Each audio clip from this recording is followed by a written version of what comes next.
మన లైఫ్‌లో ఇప్పుడు నేను చెప్పబోయే 3 విషయాలు పాటిస్తే నిజంగా చాలా చాలా చాలా హ్యాపీగా ఉంటాము. మనమంటే కేర్ చేయని వాళ్ళ గురించి మనం తెగ ఆయాసపడిపోతూ ఆలోచిస్తూ ఉంటాం కదా! అలాంటి వాళ్ళ గురించి ఆలోచించడం మానేసినప్పుడు, అలాగే పక్కనే ఉండి మనకి ఏ చిన్నపాటి లైఫ్‌లో చేంజెస్ వచ్చినా ఊరికే జలసైపోతూ ఉంటారు కదా! అలాంటి వాళ్ళకి దూరంగా ఉన్నప్పుడు మనం చాలా సంతోషంగా ఉంటాము.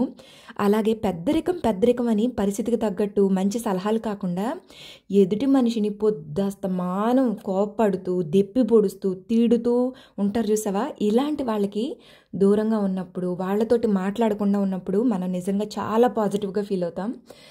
నేను చెప్పే ఈ 3 విషయాలు నిజమేనా? కాదా? మీకెలా అనిపించింది? కింద కామెంట్ చేయండి. ఈ 3 మనస్తత్వాల మనుషులు మీకెప్పుడైనా తగిలారా? మీ లైఫ్‌లో ఉన్నారా? ఉంటే కింద కామెంట్ చేయండి. అండ్ మీరెలా రియాక్ట్ అవుతారు? అలాంటి వాళ్ళకి కూడా నాతో షేర్ చేయండి. Like and subscribe. బాయ్.